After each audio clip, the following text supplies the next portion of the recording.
الف لام میم۔ اللہ وہ زندہ جاوید ہستی جو نظام کائنات کو سنبھالے ہوئے ہے، حقیقت میں اس کے سوا کوئی خدا نہیں ہے۔ اس نے تم پر یہ کتاب نازل کی جو حق لے کر آئی ہے اور ان کتابوں کی تصدیق کر رہی ہے جو پہلے سے آئی ہوئی تھیں۔ اس سے پہلے وہ انسانوں کی ہدایت کے لیے تورات اور انجیل نازل کر چکا ہے۔ اور اس نے وہ کسوٹی اتاری ہے جو حق اور باطل کا فرق دکھانے والی ہے۔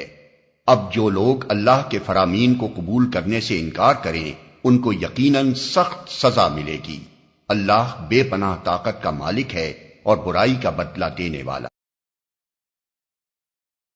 عام طور پر لوگ تورات سے مراد بائبل کے پرانے عہد نامے کی ابتدائی 5 کتابیں اور انجیل سے مراد نئے عہد نامے کی 4 مشہور انجیلیں لے لیتے ہیں۔ اس وجہ سے یہ الجھن پیش آتی ہے کہ کیا فی الواقع یہ کتابیں کلام الہی ہیں اور کیا واقعی قرآن ان سب باتوں کی تصدیق کرتا ہے جو ان میں درج ہیں؟ لیکن اصل حقیقت یہ ہے کہ تورات بائبل کی پہلی 5 کتابوں کا نام نہیں ہے، بلکہ وہ ان کے اندر مندرج ہے، اور انجیل نئے عہد نامے کی اناجیل 4 کا نام نہیں ہے، بلکہ وہ ان کے اندر پائی جاتی ہے۔ دراصل تورات سے مراد وہ احکام ہیں جو حضرت موسیٰ علیہ السلام کی بعثت سے لے کر ان کی وفات تک تقریباً 40 سال کے دوران میں ان پر نازل ہوئے۔ ان میں سے 10 احکام تو وہ تھے جو اللہ تعالیٰ نے پتھر کی لوحوں پر کندہ کر کے انہیں دیے تھے۔ باقی ماندہ احکام کو حضرت موسیٰ علیہ السلام نے لکھوا کر اس کی 12 نقلیں بنی اسرائیل کے 12 قبیلوں کو دے دی تھی، اور ایک نقل بنی لادی کے حوالے کی تھی تاکہ وہ اس کی حفاظت کریں۔ اسی کتاب کا نام تورات تھا۔ یہ ایک مستقل کتاب کی حیثیت سے بیت المقدس کی پہلی تباہی کے وقت تک محفوظ تھی۔ اس کی ایک کاپی جو بنی لادی کے حوالے کی گئی تھی پتھر کی لوحوں سمیت عہد کے صندوق میں رکھ دی گئی تھی، اور بنی اسرائیل اس کو توریت ہی کے نام سے جانتے تھے۔ لیکن اس سے ان کی غفلت اس حد کو پہنچ چکی تھی کہ یہودیہ کے بادشاہ یوسیہ کے عہد میں جب ہیکل سلیمانی کی مرمت ہوئی تو اتفاق سے سردار کاہن یعنی ہیکل کے سجادہ نشین اور قوم کے سب سے بڑے مذہبی پیشوا خلقیہ کو ایک جگہ توریت رکھی ہوئی مل گئی، اور اس نے ایک عجوبے کی طرح اسے شاہی منشی کو دیا، اور شاہی منشی نے اسے لے جا کر بادشاہ کے سامنے اس طرح پیش کیا جیسے ایک عجیب انکشاف ہوا ہے۔ ملاحظہ ہو سلاطین باب 22 آیت 8 تا 13۔ یہی وجہ ہے کہ جب بخت نصر نے یروشلم فتح کیا اور ہیکل سمیت شہر کی اینٹ سے اینٹ بجا دی تو بنی اسرائیل نے تورات کے وہ اصل نسخے جو ان کے ہاں طاق نسیہ پر رکھے ہوئے تھے اور بہت تھوڑی تعداد میں تھے ہمیشہ کے لیے گم کر دیے۔ پھر جب عذرا کاہن یعنی عزیر کے زمانے میں بنی اسرائیل کے بچے کھچے لوگ بابل کی اسیری سے واپس یروشلم آئے اور دوبارہ بیت المقدس تعمیر ہوا تو عذرا نے اپنی قوم کے چند دوسرے بزرگوں کی مدد سے بنی اسرائیل کی پوری تاریخ مرتب کی جو اب بائبل کی پہلی 17 کتابوں پر مشتمل ہے۔ اس تاریخ کے 4 باب یعنی خروج، اخبار،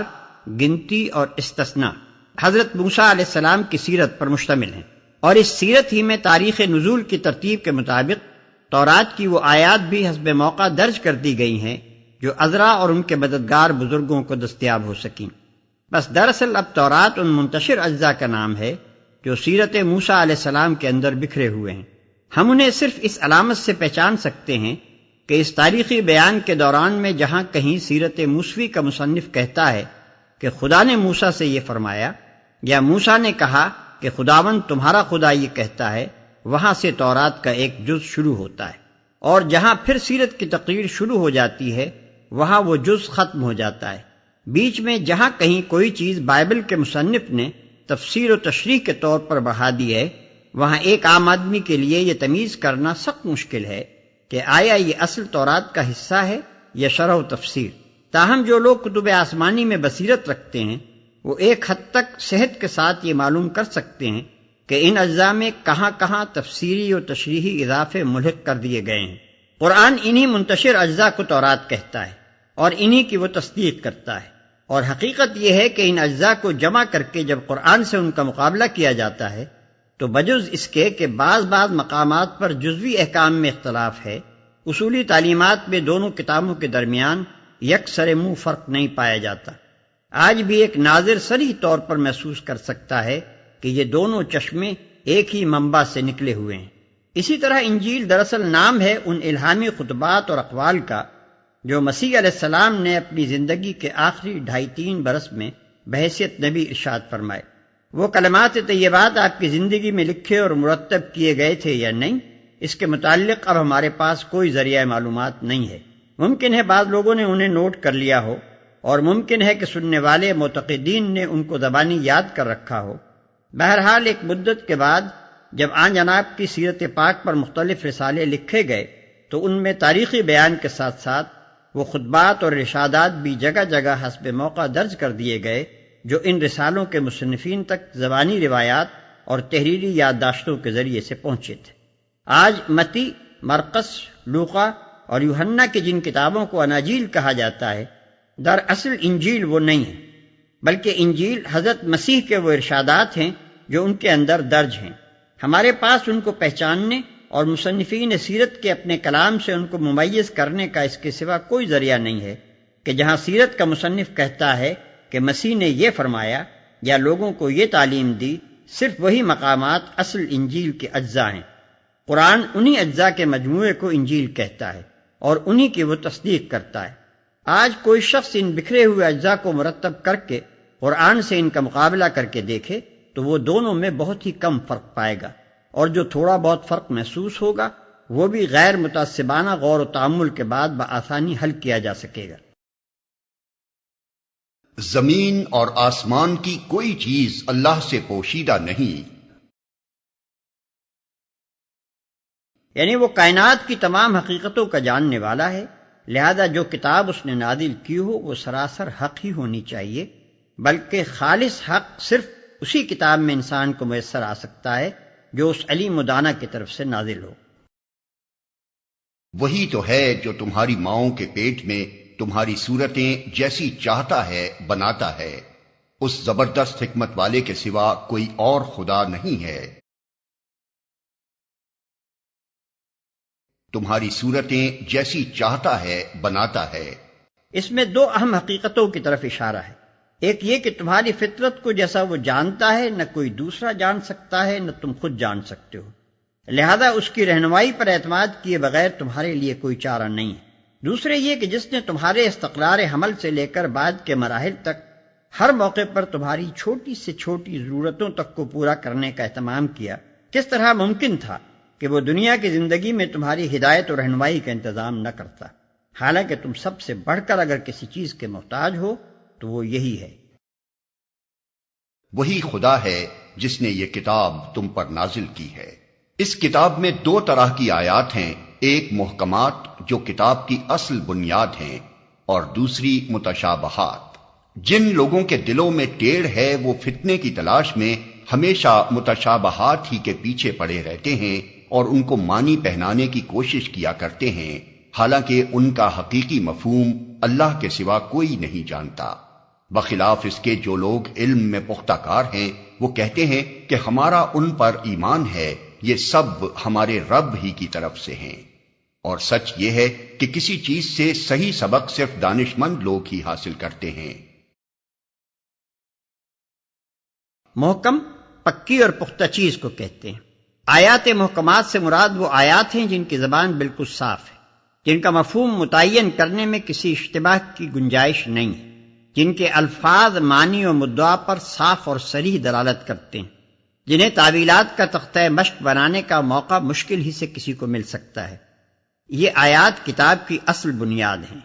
یعنی قرآن جس غرض کے لیے نازل ہوا ہے اس غرض کو یہی آیتیں پورا کرتی ہیں۔ انہی میں اسلام کی طرف دنیا کو دعوت دی گئی ہے، انہی میں عبرت اور نصیحت کی باتیں فرمائی گئی ہیں، انہی میں گمراہیوں کی تردید اور راہ راست کی توضیح کی گئی ہے، انہی میں دین کے بنیادی اصول بیان کیے گئے ہیں، انہی میں عقائد، عبادات، اخلاق، فرائض اور امر و نہی کے احکام ارشاد ہوئے ہیں۔ پس جو شخص طالب حق ہو اور یہ جاننے کے لیے قرآن کی طرف رجوع کرنا چاہتا ہو کہ وہ کس راہ پر چلے اور کس راہ پر نہ چلے، اس کی پیاس بجھانے کے لیے آیات محکمات ہی اصل مرجع ہیں، اور فطرتاً انہی پر اس کی توجہ مرکوز ہوگی اور وہ زیادہ تر انہی سے فائدہ اٹھانے میں مشغول رہے گا۔ اور دوسری متشابہات۔ متشابہات یعنی وہ آیات جن کے مفہوم میں اشتباہ کی گنجائش ہے۔ یہ ظاہر ہے کہ انسان کے لیے زندگی کا کوئی راستہ تجویز نہیں کیا جا سکتا جب تک کائنات کی حقیقت اور اس کے آغاز و انجام اور اس میں انسان کی حیثیت اور ایسے ہی دوسرے بنیادی امور کے متعلق کم سے کم ضروری معلومات انسان کو نہ دی جائیں۔ اور یہ بھی ظاہر ہے کہ جو چیزیں انسان کے حواس سے ماورا ہیں،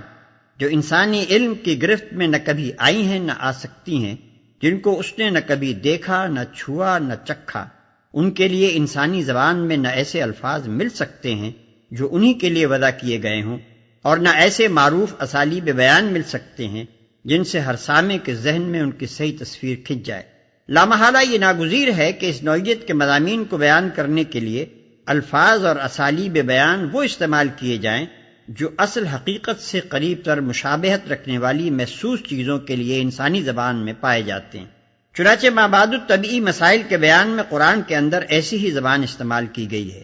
اور متشابہات سے مراد وہ آیات ہیں جن میں یہ زبان استعمال ہوئی ہے۔ لیکن اس زبان کا زیادہ سے زیادہ فائدہ بس اتنا ہی ہو سکتا ہے کہ آدمی کو حقیقت کے قریب تک پہنچا دے یا اس کا ایک دھندلا سا تصور پیدا کر دے۔ ایسی آیات کے مفہوم کو متعین کرنے کی جتنی زیادہ کوشش کی جائے گی، اتنے ہی زیادہ اشتباہات و احتمالات سے سابقہ پیش آئے گا، حتیٰ کہ انسان حقیقت سے قریب تر ہونے کے بجائے اور زیادہ دور ہوتا چلا جائے گا۔ پس جو لوگ طالب حق ہیں اور ذوق فضول نہیں رکھتے، وہ تو متشابہات سے حقیقت کے اس دھندلے تصور پر قناعت کر لیتے ہیں جو کام چلانے کے لیے کافی ہے، اور اپنی تمام تر توجہ محکمات پر صرف کرتے ہیں۔ مگر جو لوگ بالفضول یا فتنہ جو ہوتے ہیں، ان کا تمام تر مشغلہ متشابہات ہی کی بحث و تنقیب ہوتا ہے۔ یہ سب ہمارے رب ہی کی طرف سے ہیں۔ یہاں کسی کو یہ شبہ نہ ہو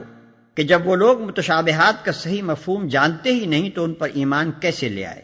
حقیقت یہ ہے کہ ایک معقول آدمی کو قرآن کے کلام اللہ ہونے کا یقین محکمات کے مطالعے سے حاصل ہوتا ہے، نہ کہ متشابہات کی تعویلوں سے۔ اور جب آیات محکمات میں غور و فکر کرنے سے اس کو یہ اطمینان حاصل ہو جاتا ہے کہ یہ کتاب واقعی اللہ ہی کی کتاب ہے، تو پھر متشابہات اس کے دل میں کوئی خلجان پیدا نہیں کرتے۔